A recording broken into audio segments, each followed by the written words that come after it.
Welcome back to the On Therapy podcast with Cy and Paul. I'm Simon Sanborn. And I'm Paul Jacobson. All right, Paul, got some things to share with us? Yeah.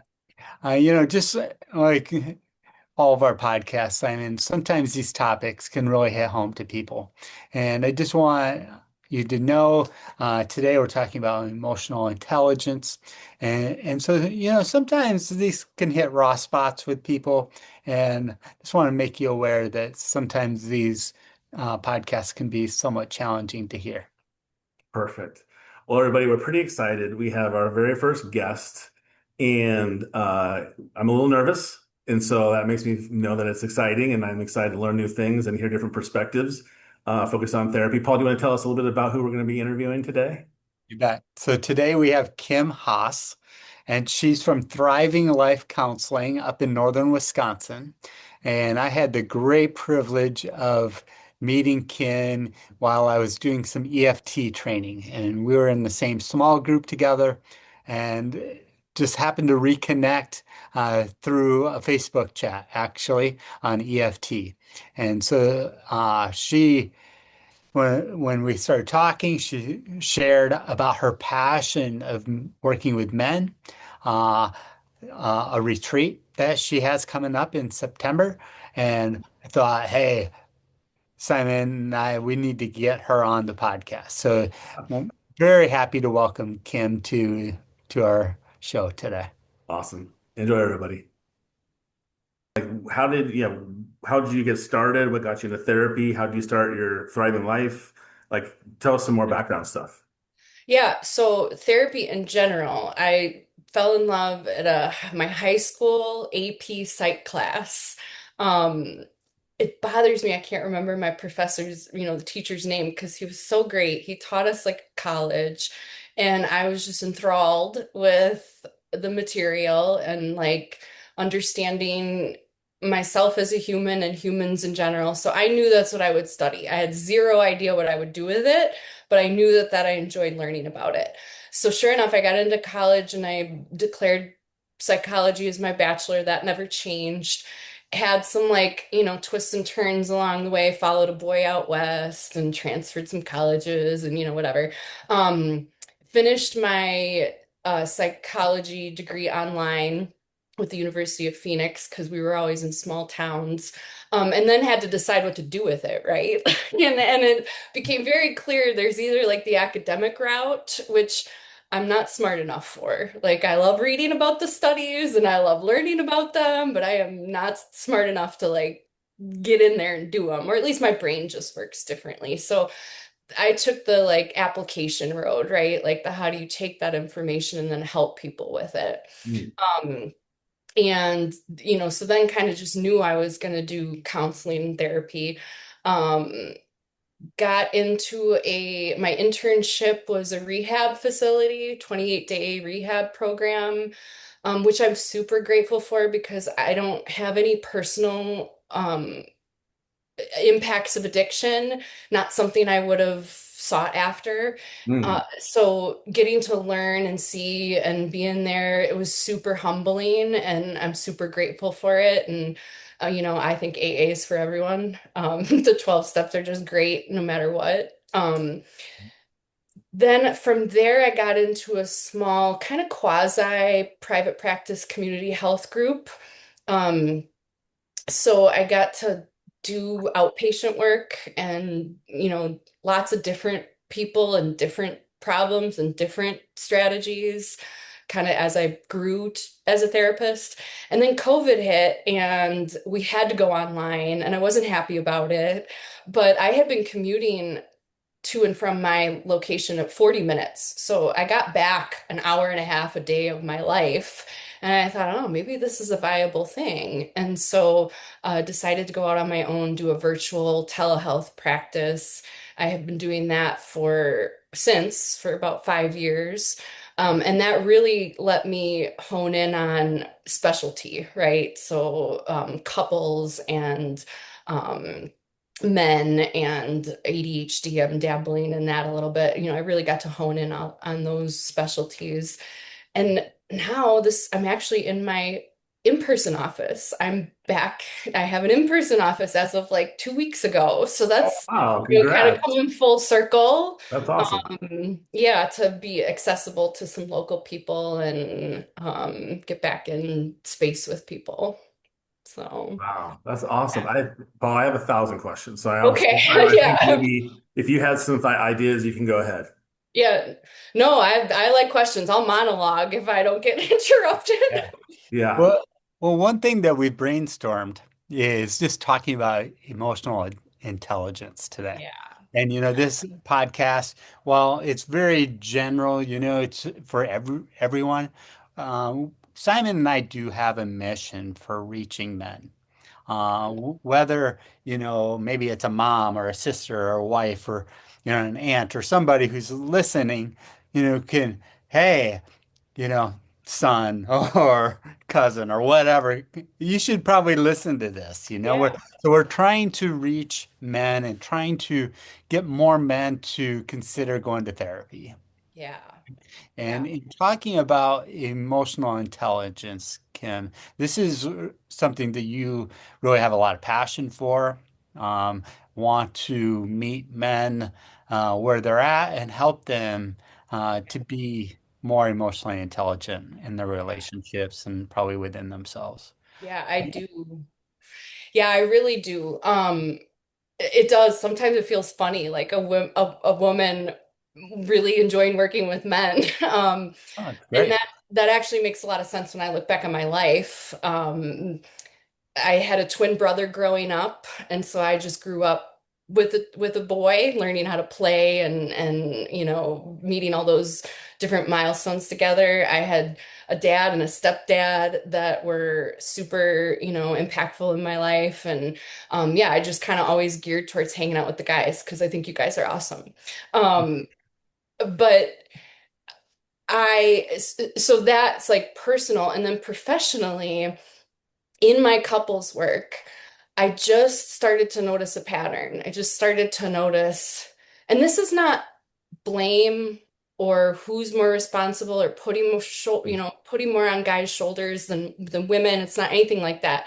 It's more like patterns I started to see. And that was when something clicked for the men, it shifted the entire dynamic. Mhm. And we can like talk about that more and think about it more. It's just an observation. Again, it's not blame or, heaviness for guys. It's just like, wow, when something clicks for them, magic starts to happen. Right.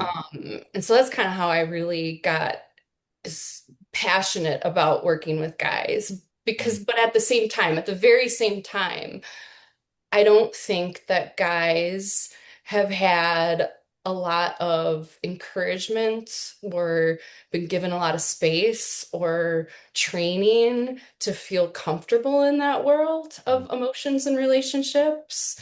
And so we're asking them to do something, or we're saying like this is really important, but they have like no idea, and it's a scary territory for them, is what I see. I mean, you guys can vouch or correct me. Yeah. Hey, Kim, when you think of things just clicking, that I can imagine means a lot of different things. But when you think of men as starting to click, I kind of wonder, okay, what would hold somebody back from it clicking?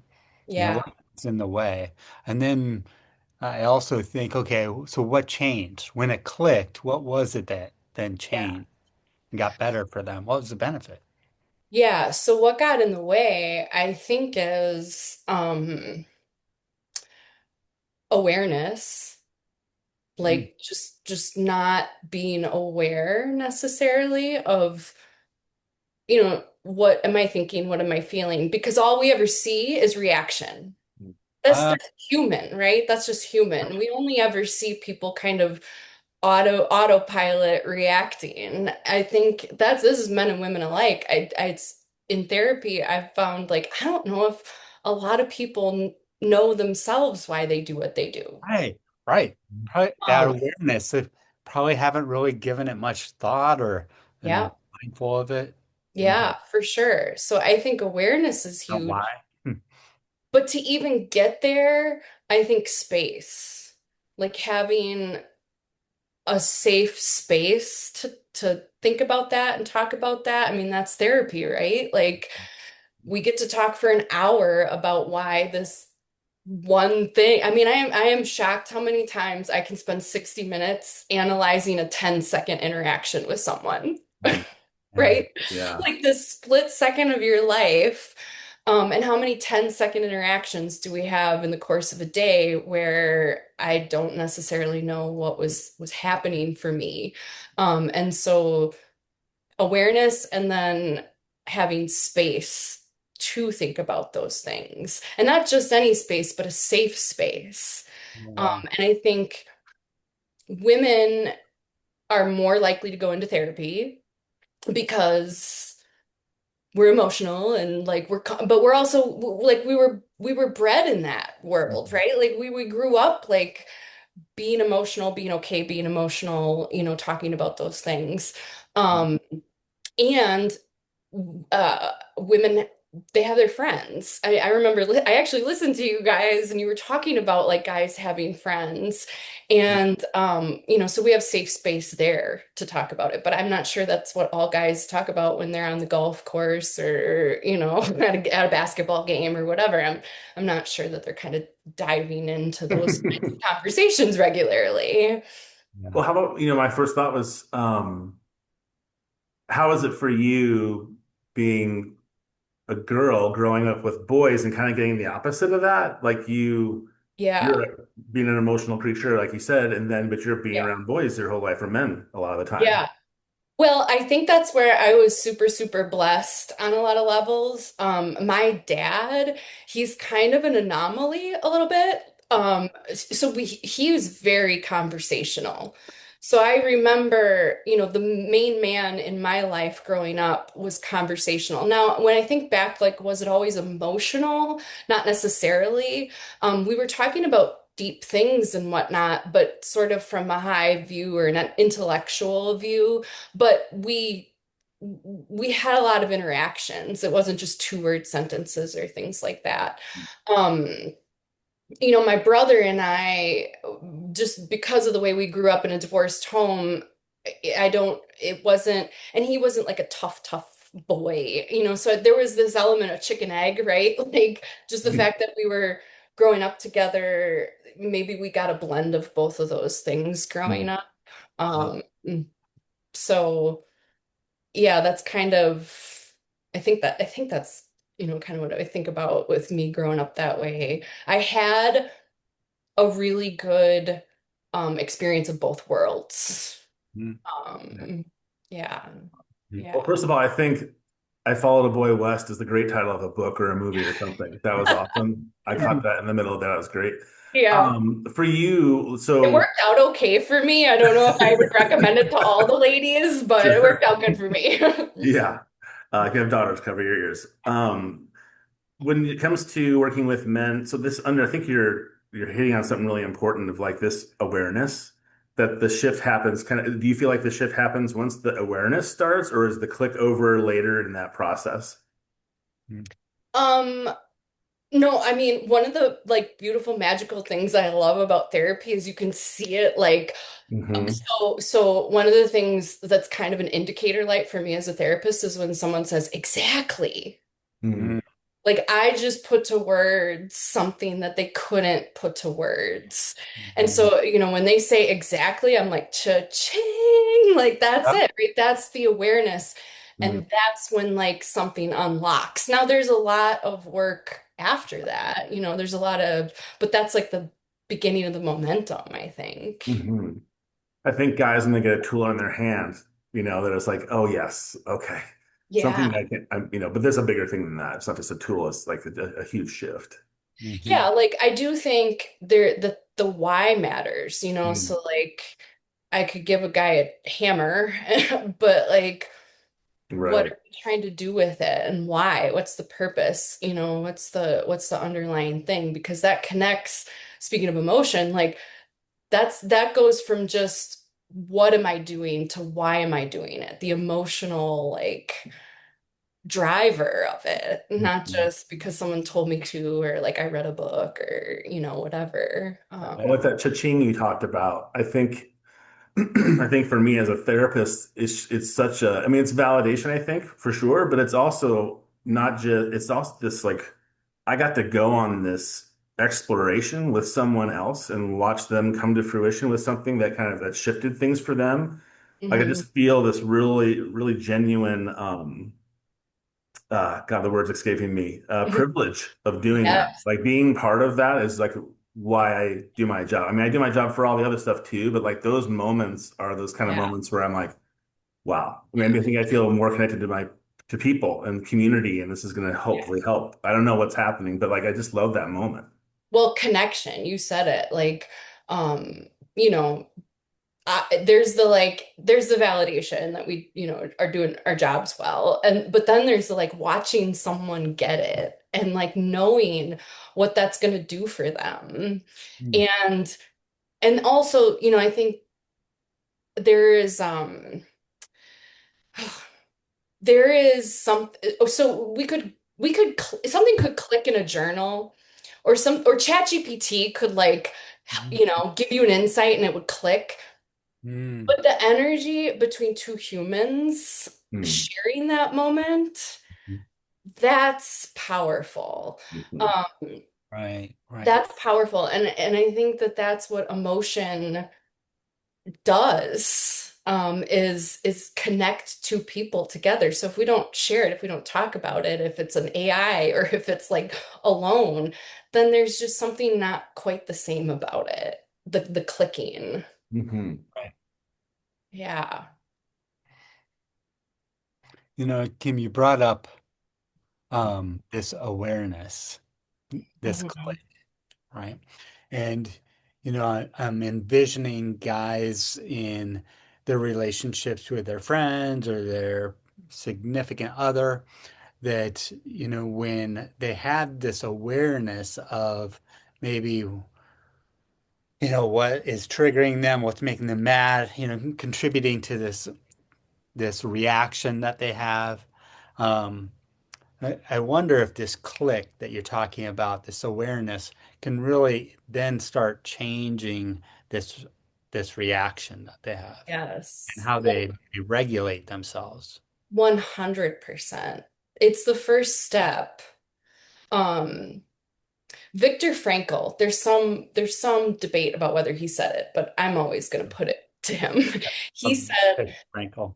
between trigger and reaction is a space, and in that space is our freedom to choose. Yeah, And right. so like trigger reaction, trigger reaction, right? Like that's kind of what I think a lot of things, but therapy helps us create space so that we have more freedom to choose. Okay, I see this, now I get it, I have this awareness. But I do think there's actually a step in between that and then responding, which is understanding. So we have to recognize, we have to kind of see it, like aha, and then we have to understand, well, where is this coming from? Like, what is it like it comes from what we've been through, who we are, what our values are, what our needs are, what's important to us, all of these things. And that's the work of therapy in the middle there too, like understanding where these things come from Right. and then responding Mhm. and then shifting like what we do from that, trigger or you know, reaction. Yeah. Yeah, I love where this is going. This is beautiful. I'm just going to step back just a second. Could Sure. you tell us, like, if somebody's listening to this podcast for the first time, they're worried about what therapy is. They don't know what to expect. There's some nerves there, which I think are very understandable. Mhm. What can you tell people of what like the experience of going to therapy is like, if they're wondering has your experience been of what like the first sessions are like, or what they can Yeah. expect? Well, it's funny. I have been in therapy. I am. I don't know if I could do this job without that. But I remember the first time with one of my new therapists sitting in the waiting room, and I'm like, oh shit, this is what they feel like. That dumbness. Like I've been on the other side. I know what's happening, right? Like Yeah, true. there is this nervousness of like, just like meeting a new person, going on a date, like, like that's normal. I mean, I guess I just want to say like that's normal to be expected.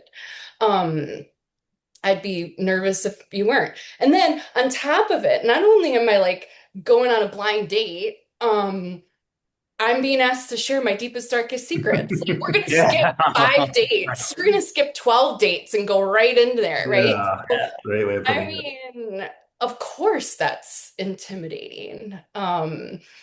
My goal, and I say this usually every session or phone call before I start with someone, is my goal is to make talking about these things more comfortable than it should be. Mm, Beautiful. wow. Yeah. I might Like, steal that.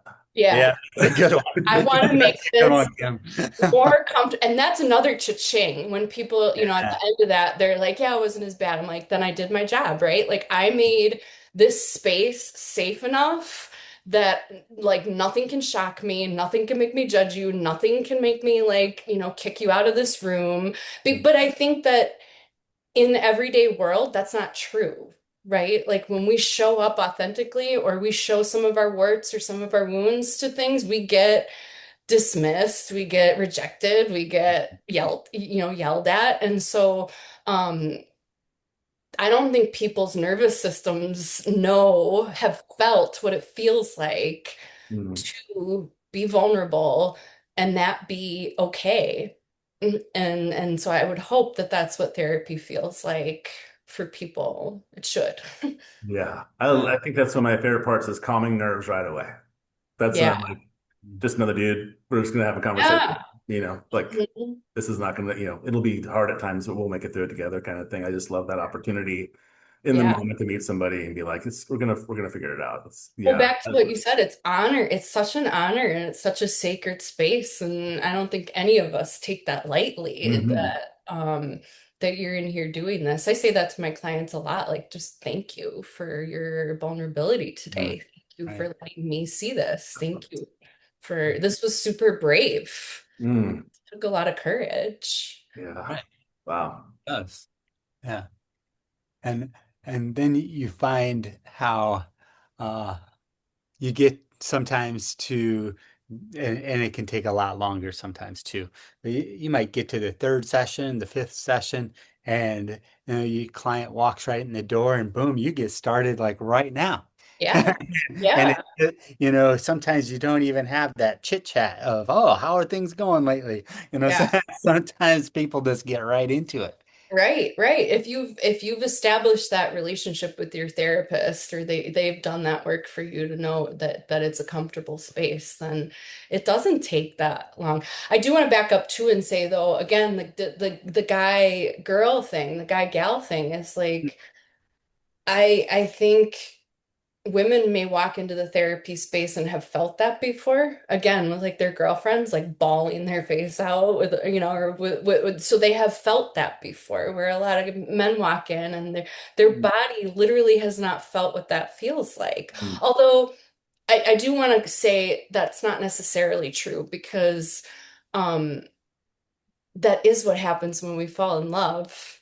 I mean, every love story, if you watch the chick flicks or you go back in your own early honeymoon days, every one of them has a moment where, I mean, you could, the fancy, I know we're trying to like talk to real people, so I don't want to get too it's fancy with okay. terms, but like the attachment moment Mm, is I show you me and you accept me.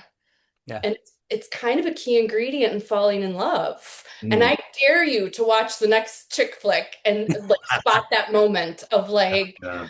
oh, I hope we that's didn't ruin it. vulnerability. That's vulnerability. Yeah. And it was so we Hmm. have felt it, if you've ever fallen in love. Kim, Sure. this is so interesting because I've said this story. I was a high school counselor, so I've talked to lots of teenagers who are, maybe having their first love, all right? And I have shared many times how I knew my wife was the one when I actually could be myself. It's like Mhm. all the others, I felt like I was performing. I had to put on a show Yep. or be somebody I wasn't. Yep. Uh, Yeah. where my wife was actually somebody I could be Yeah. really honest with. I don't know who said it, but it's a common thing. One of the greatest deepest needs is to be truly known, fully known, and fully loved. Hmm. Yeah. And this Hmm. thinking of men, I mean, who doesn't want that? Right. Right. Yeah, Right? and that's okay. So you're just touching on something that's huge for me too, is we can get into this like Mars Venus thing, which drives me bonkers because Mhm. there's a lot less of that than I think we think there is. Clearly, men and women are wired differently, and that's true. Um, but there is just human stuff. Yeah. The Mhm. need to be loved, the need to be known, the need to be accepted, the need to be cared for. That's human stuff. Yeah. That's not male, female. And I think that that's a social narrative of like men don't need some of this stuff the way women do. Right. So then you're a guy and this need comes up. You can't even name it. And yet you're told you shouldn't have it, Right. Mhm. How confusing. right? Yeah. Yeah. Hmm. Yeah, So how do guys deal with that, do you think, in their relationships? in healthy ways or unhealthy ways, Yeah, right. Good question. right? Right. Give us a Yeah. sample of both. I don't know. I pick one or we each. That's cool. Yeah. I mean, the vices, right? Like you have this need, you have this feeling come up, you may not even be able to articulate what it is, but you're Mhm. not supposed to have it, so numb out, drink out, Uh, ignore, work, like, mhm. Hmm. that's what I'm supposed to And do. sometimes sports. Guide and, yeah, I think that that's a core way, that men try to handle this disconnect between these human needs that come up that they've been conditioned to believe that I don't have or shouldn't have, and so redirect that Mhm. anywhere and everywhere. Um, Well, and then you take it back to that clicking moment. I think that clicking moment has so much significance because it's the beginning of seeing things that way. It's the yes, beginning of trying to, you're shifting your perspective on how you're looking at things. And, I think you're right. That space that you have between the trigger and the reaction is where all that understanding takes place. And yes, when you begin to kind of realize that that space can be whatever you want it to be. yeah, It can be yeah, whatever. And it can be longer. I mean, you can start developing more and more space for it or capacity to understand for more yes. things, and you can show up so differently. So then those conversations don't even feel like they're going to be hard or whatever. You're not showing up how you should because you're just trying to be aware of what you're experiencing and how you're interacting with that person.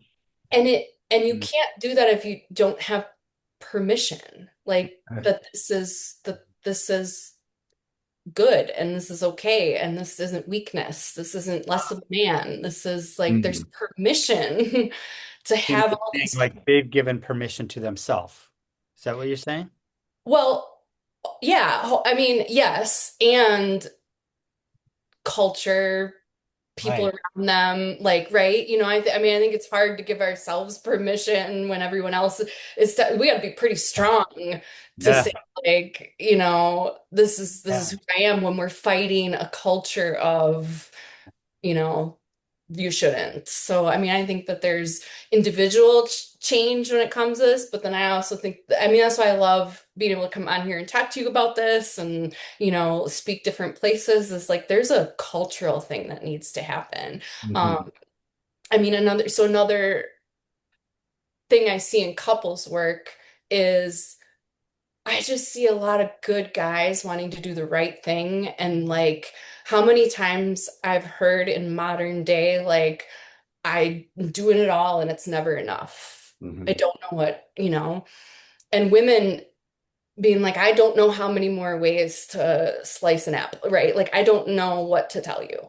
And I think what I've come to is, listen, back in the day, men were to provide and protect, right? Marriage was about, this is before women could own a business or like even way, way back, women were property, right? Like that men were there to provide protection and support and provision and a lifestyle.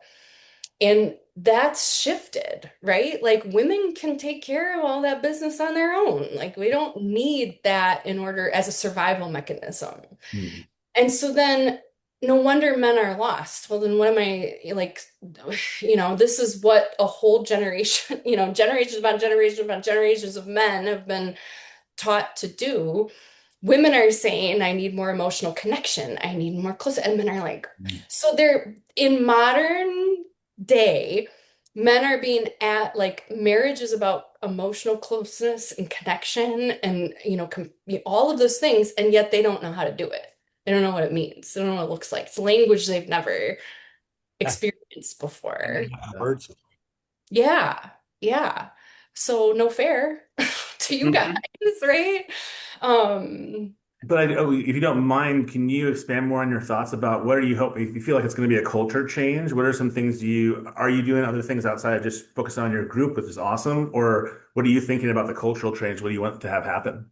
yeah, I mean, I see it happening already. Like obviously my algorithms on the socials are all geared towards, so I see it. Like I see men figuring this out, Mhm. like how to be present and how to hold space without fixing, right? Like that's a big thing. I don't need you to fix it. I just want you to listen. And guys are like, I don't even know what that means. So I see guys figuring this out, um, which just gives me a lot of hope. Um, but yeah, I mean, I'm so actually in September, I'm hosting a men's retreat in the Porcupine Mountains. That's right along Lake Superior, one of the most beautiful sacred places in my life. I love it. And it's for guys, and it's a single overnight um to talk about just this, like all of this. Like Wow. why does this matter? Why do feelings matter? How does this even work? Like what is this all about? So kind of I'm a downhill skier, snowboarder, so it's a green circle run if you're familiar Ah, okay, how yeah. those work. The green circles are the easy.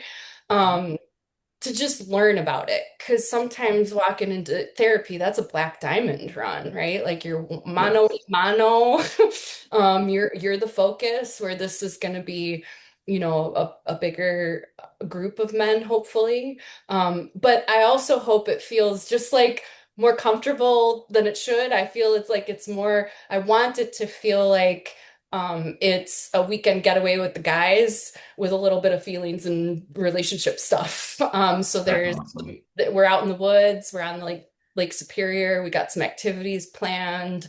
Um, so that's one thing that I want to do outside of just that one-on-one practice because I think this is a broader conversation that we need to have. Yeah. Yeah. God, that sounds beautiful. Yeah, I'll send you Yeah. the link. You can maybe like put it in the show notes or Oh, whatever, yeah, pass it please. along or something. Yeah, Happy for to do sure. that. How, Yeah. how Very many men are cool. you looking to have, Kim? What's that? How many men are you planning on having or hoping I to have? think I want to cap it at 50, which sounds like a lot, but we're breaking up into some smaller groups. My hope would actually be like you bring a group of guys, like a group of buddies to hang out or, brothers, sons, father-in-laws, so it's like you go in kind of as a group, the camaraderie of it, and then you hook up with some other guys and things like that. So, yeah. That's amazing. Awesome. I put myself right in there. I was like, okay, Paul, you get your wife and Yeah. kid. I'll get my, let's do this. That'd be Yeah. so much fun. Yeah, for sure. I would love it. September 12th and 13th. So, That's and I believe that time of year, the colors are going to be off the hook. The fall Yeah. colors Sweet. there. Yeah, we're pretty my husband and I live in the North Woods of Wisconsin and we peak here about like the end of September, early October. So go up there and that should be like really prime fall color Oh, stuff. that's amazing. Do That's you all. guys get a lot of colors in Iowa? You don't have a lot of forest Yeah, we do. I think we have some yeah. here and there, kind of. We have I some see park. I Torrance have some here. parks around Cedar Rapids, Marion area that are really Yeah. nice. And Paul, Yeah. I'm sure you have some around Des Moines. Yeah. Yeah, we do. And there's, most yards have old trees and Mhm. yeah, we have a lot of pretty maple trees and Yeah. We Well, were visiting there recently, and the prairie is what really, was beautiful because my friends have some prairie stuff. But that's cool. So, anyway, would you tell us a bit more about where was there just a shift to men? Were you seeing multiple different, different families, individuals, and then you just kind of had a click over, or was it a conscious thing? I was just curious. no, it was totally not conscious. So I don't even remember why I did it, like what prompted me. But sometimes I go through my caseload and I just kind of get a sense of like how many are couples, how many are individuals, how many are on insurance. I just kind of get a sense of what my practice is like. And I'm like, damn, I have 45% men.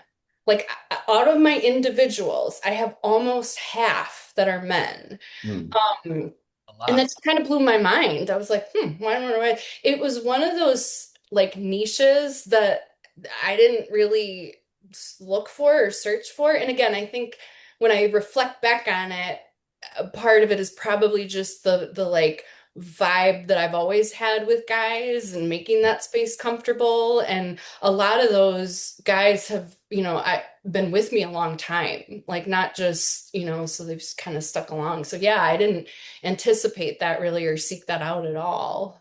Well, it makes sense too, like you just said about this connection you had with your dad, and you had this Yeah, relationship with your brother. So, I mean, that makes a yeah, lot of sense. So, they kind of yeah, click.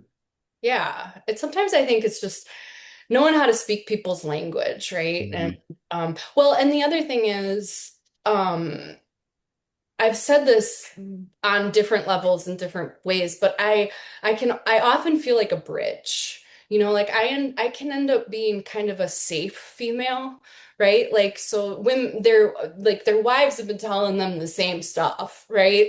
Like but very and I can kind of say the same thing from a place where it's palatable and not shameful and not judging or not um existential, like when your wife's coming at you with it or your daughter or whatever, it feels so important. It's like you kind of get on edge, whereas again, like this space is supposed to be safe and calm and like that's how we learn and things click. So um yeah. Yeah. I guess not prescribe it. Do you ever like prepare them in a sense that we could have some difficult times? Do you even broach that subject, or is it an assumed thing? Because I mean, I have had people that have gone to therapy, started getting into murky waters, and then bailed. And so, Mm, do you ever like talk about like these are some of the things you can experience, or we will have some ups and downs? Like, how do you usually walk that through to kind of calm fears? Or yeah. yeah. Yeah, I don't know. I don't know if I ever have the direct conversation about it. And I don't, sometimes it's hard to know if people leave, why people drop off if they do.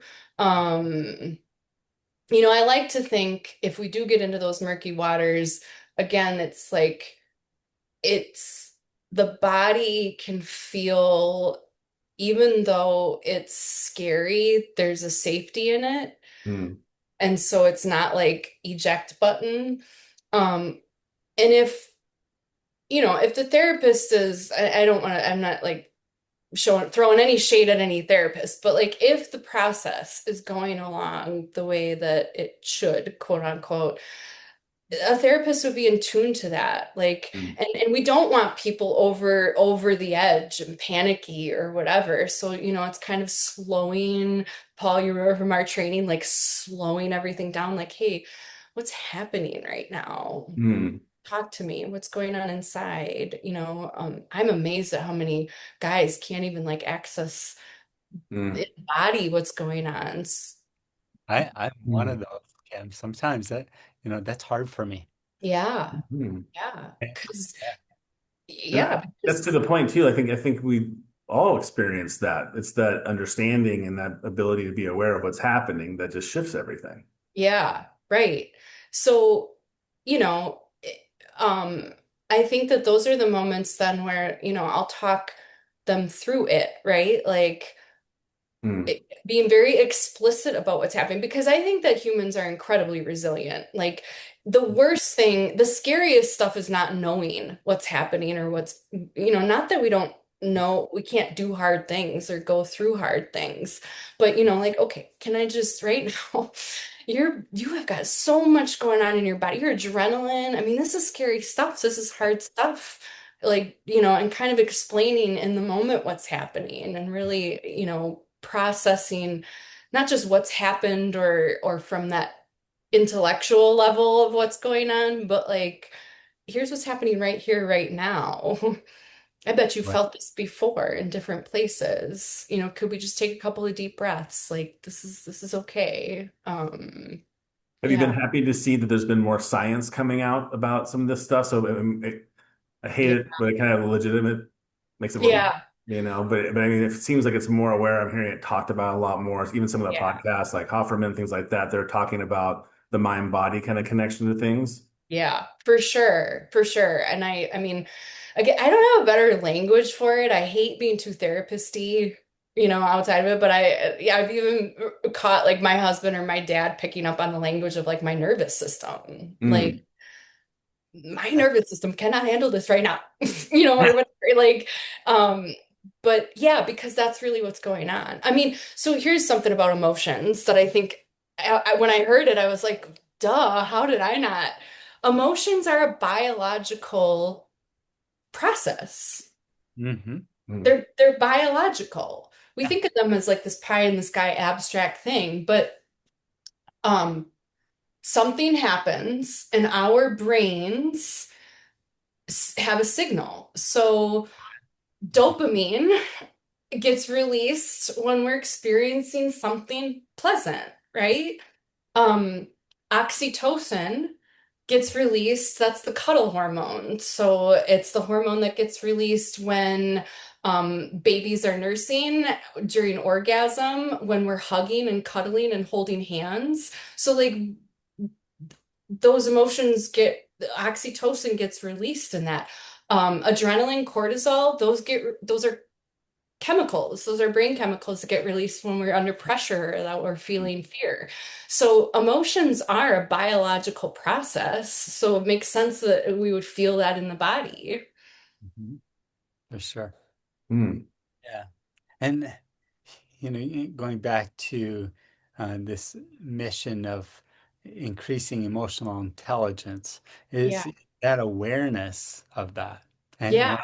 accepting that and believing in that, this is a signal of why this is impacting me. This situation is impacting me so much. Hmm. Um, how am I going to react to this?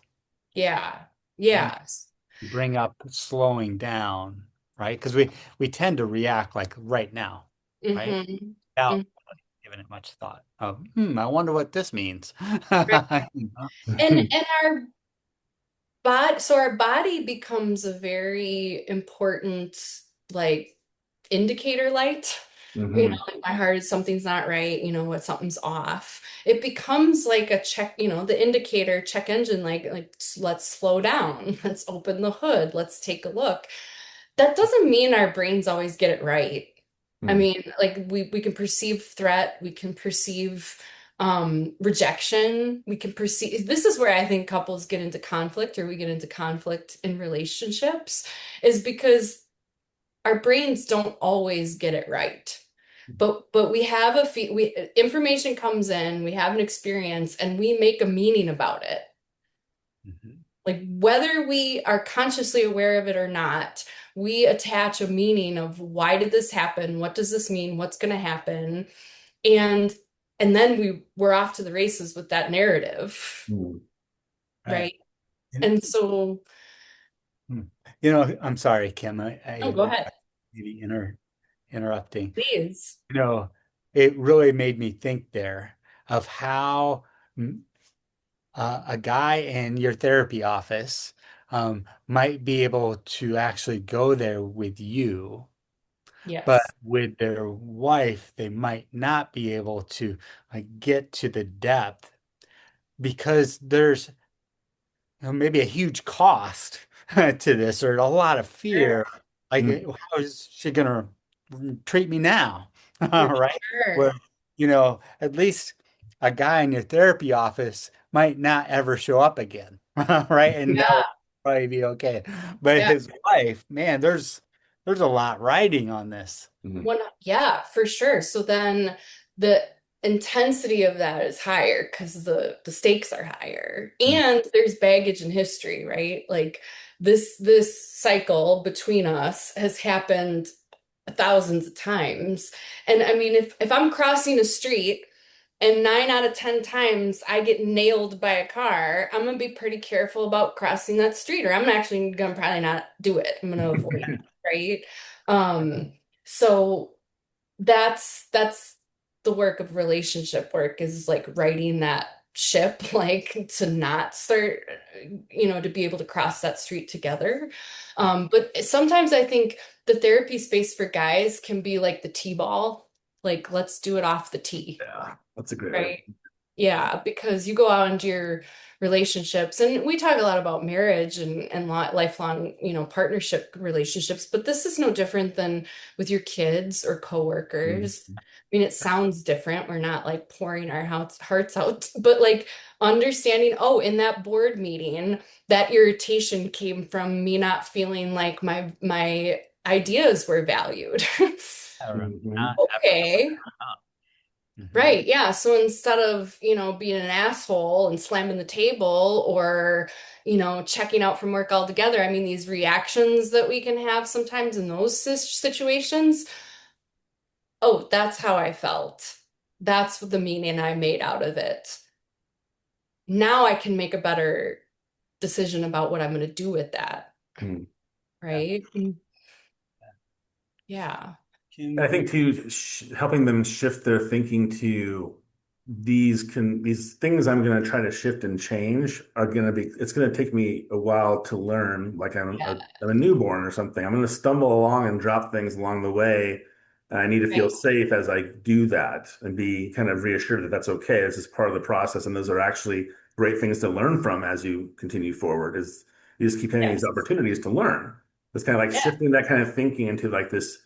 That's why I kind of use the words like an adventure or an expedition or a discovery. Like this is what we're doing. We're going on this discovery together to see what all these things are about. And I think Yeah. that's like I think framing it for guys definitely helps. Of like, okay, this is not like you're not a problem coming in to get fixed, but there's something wrong with you. And Yeah. so shifting that thinking, being there's nothing to be fixed here. We're just going to deepen our understanding about what you're experiencing and see if we Yeah. can make connections, but we're not going to be, it's not any prescribed thing. It's going to be a conversation about where you'd like to go. And I think that framed as like an adventure feels like a possibility or a happy Right. ending of some sort. I don't know, but it feels like Yeah. that's a little bit more to accepted of like, okay, it's going to be a journey. It's going to be a discovery of something. Yeah. And I get to do it with a guide at least. Right. It's a growth process because I do think the messaging, the culture we were talking about of like, women trying to kind of be heard and get their needs met in a way that they haven't in generations upon generations. The message being sent can land sometimes of like, you're not good enough. There's something wrong with you. Mhm. I don't think that's what women are saying. But that's how it can land. right. And to your point, Simon, that's not like that's where the meaning we gotta like address that Mhm. so that this process doesn't feel like every time I, you know, don't get it right or I fail, it's just more proof that something's wrong with me, that I'm never gonna get this. Mhm. And that kind of goes back to like, no, actually, you're like climbing uphill here Mhm. because of um, the lack of exposure and encouragement and all of that with these I like framing it as skills too. I mean, I think that helps guys realize, oh, this is something I can learn. This is not like a fundamental character defect or, I'm not wired that way. That's why the whole Mars Venus thing kind of irritates me because I'm like, no, not really. Like, this is something you can learn to do. This is, a set of skills at the end of the day that we're Mm. going to practice with. You're going to practice in here on the T-ball with me. And then you're gonna go out and it's gonna be some hardball sometimes. But like, can you find Right. some places where you're doing slow pitch where it feels like, manageable? So yeah, a growth process, a learning process. Well, it's really wonderful to see in a couple's dynamic of when the guy gets some of that awareness and Hmm. then what she's saying is landing the way she intends it to be and Yes. the interpretation has shifted and to Hmm. see the spouse be like, oh, okay, good. Oh, I'm so glad this is working. Like, this is awesome. And again, like sometimes they need to shift how they're saying things and presenting what their needs are at the time or whatever. But I think seeing that shift for men in the therapeutic space in couples is really awesome too, because it feels like they just open themselves up to a new experience with their spouse in a way, or a rediscovering of something. Yeah, yeah. I don't ever, that's kind of what I was saying at the top too. I don't want to make this sound like all the work is on the guys, right? Like, Right. Thank and you. certainly have, ways that they need to kind of adjust and things they need to look at and, you know, um, but if you can't tell me how things land for you, I'm gonna keep doing that, right? Like if you can't tell me that hurts or that touched a sensitive spot or, whatever it is, then I can't adjust what I'm doing because I don't know what's going on for you. Hmm. Um, and and I think that when I've seen couples like get spiral up, I kind of say like these positive spirals up, it is this like, both sort of growing next to each other together. I'm doing Hmm. my work, you're doing your work, and whatever. It's just the guys, like, I really do believe in some ways the feminine, it just melts into the masculine. Like when they lead in these things, and I can vouch for that personally. Like when my husband comes to me in different situations, conflicts, repairs, whatever, and shows me a vulnerable side, and I'm like, oh shit, like damn, I'm so like my defense is lower, my hackles get down, right? Like Hmm. we kind of come alongside of that. So to the point, like we both have work. It's just that shift that happens when guys kind of step into it and we're doing this together. Right. Yeah, I saw. I had somebody tell me the other day that we're on two different. She and I are on two different paths, and they're both bumpy in different ways. And we need to find some shocks so we can level these things out a little bit. Yeah. I was like, Wow. oh my God, that's so awesome. Like, I think that's great. Yeah, it's great. Kim, uh, just there's been lots said here in the last 10, 15 minutes or so that have really made me contemplate. One thing they get asked of men a lot in relationships is, I need you to be empathetic to what I'm going through. Hmm. Can you speak on empathy a little bit? And like, how do you see that showing up in men? What might hold them back from being empathetic, or what creates empathy? Um, well, I've heard a lot of times guys say empathy's hard for me.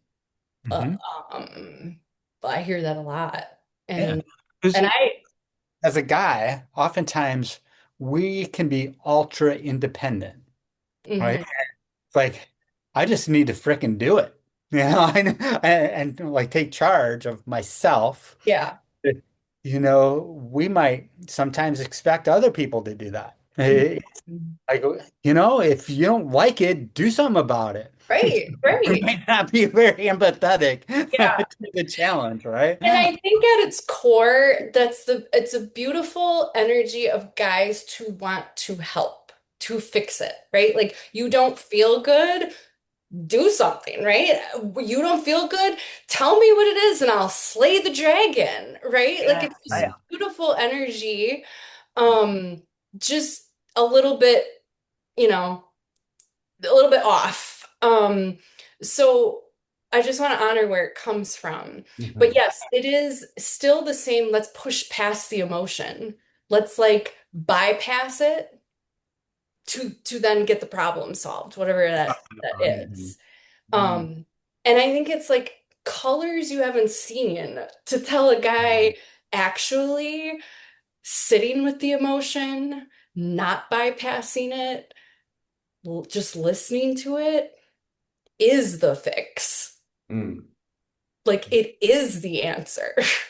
That is the answer. Um, mm, how many times like, okay, I'm good. And the guy, well, that's it? Where's the dragon? I thought we needed to slay a dragon. mhm, Um, You so know, I think that's part of it is like the bypassing of emotion because empathy is I understand how you feel. I have felt that way before too. Maybe not in, I don't feel that in this situation, but I know what it feels like.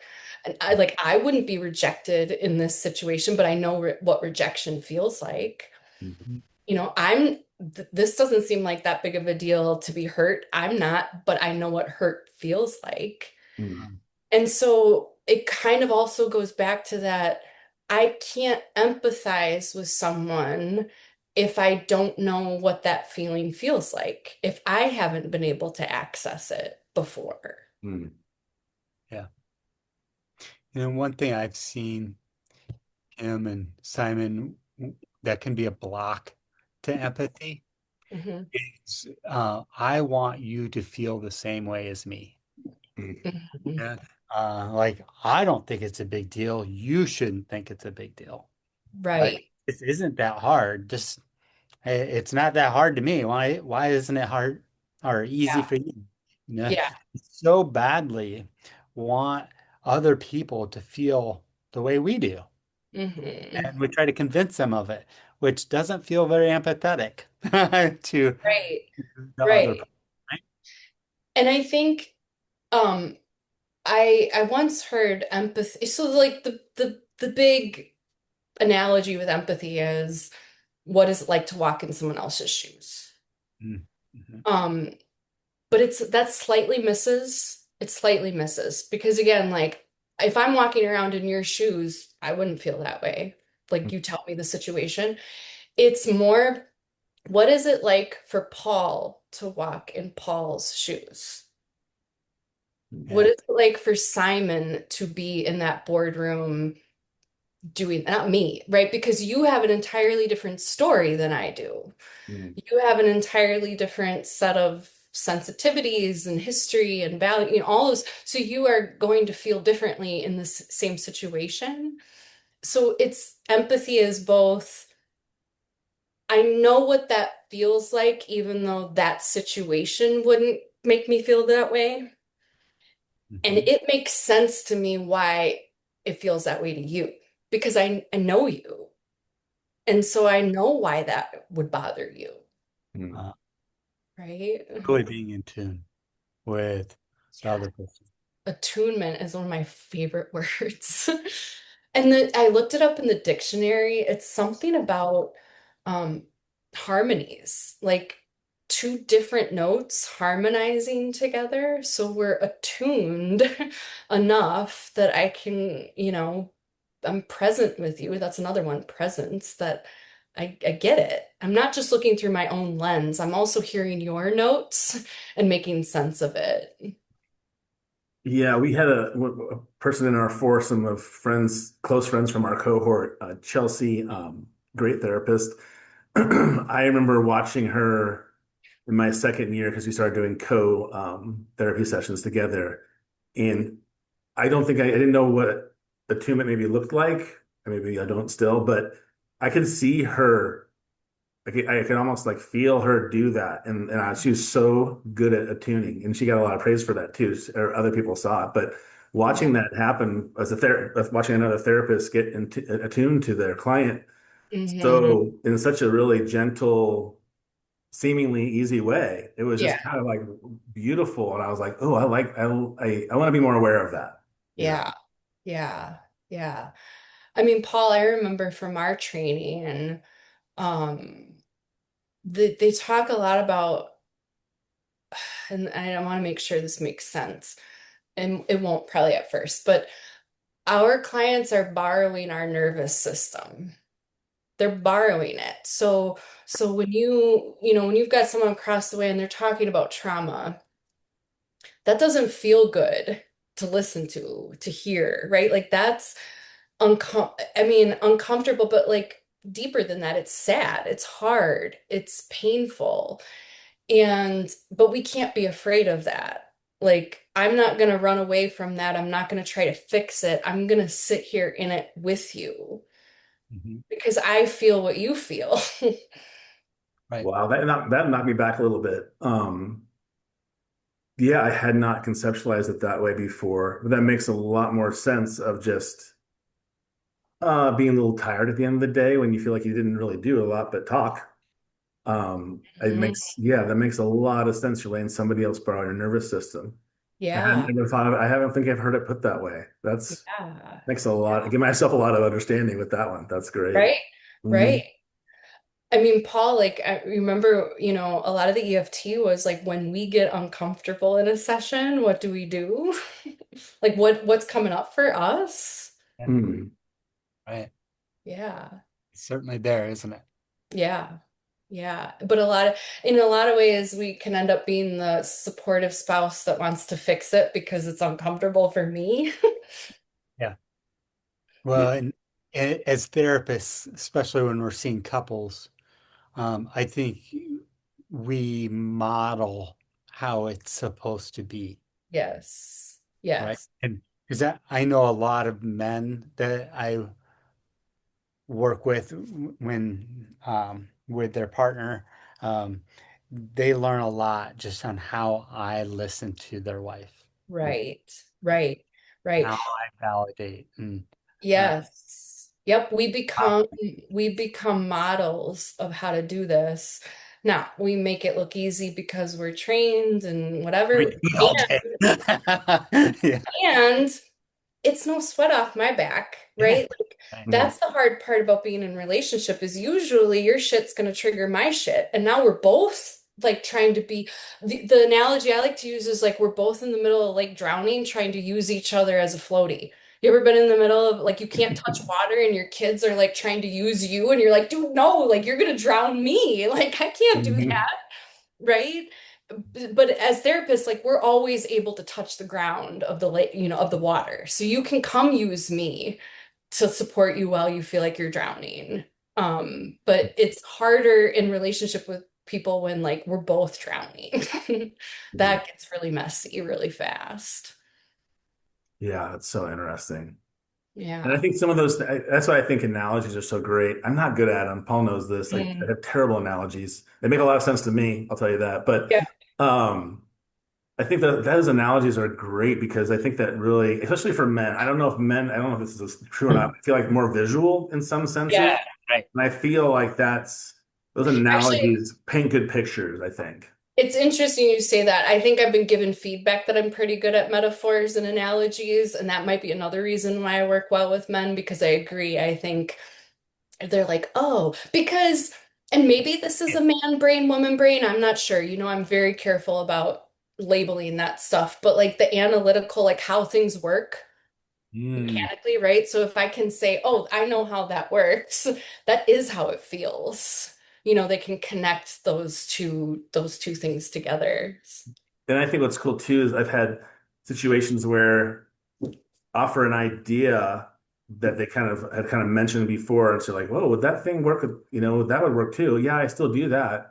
And then they click, and they go, oh shit, I can do that over here. I can make Hmm. sure. Okay, how did I show up today at work? Was I aware of how I was processing things? Like really intentional things. And I was like, that's cool. And he's like, I don't cross things off. I make sure I cross them off so I can see that I accomplished it. So I'll put check marks or something. I was like, wow, Yeah.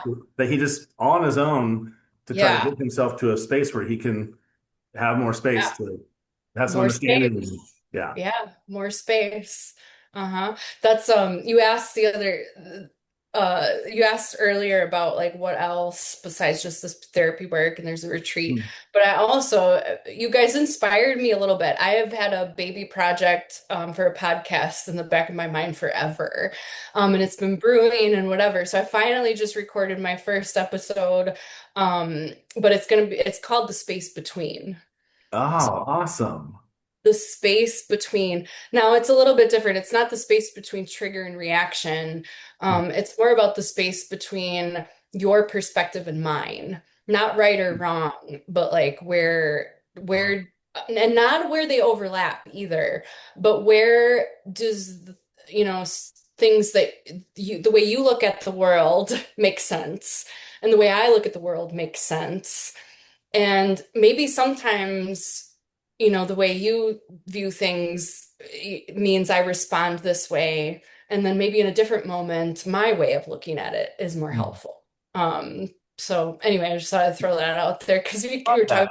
talking about space. That's great. Has it been published yet? Is it out into the world? No, it's not out yet. No, Okay. I therapists have insecurities too. I'm like, I gotta hit Oh my the God. like, just send it, just full send, as the kids say.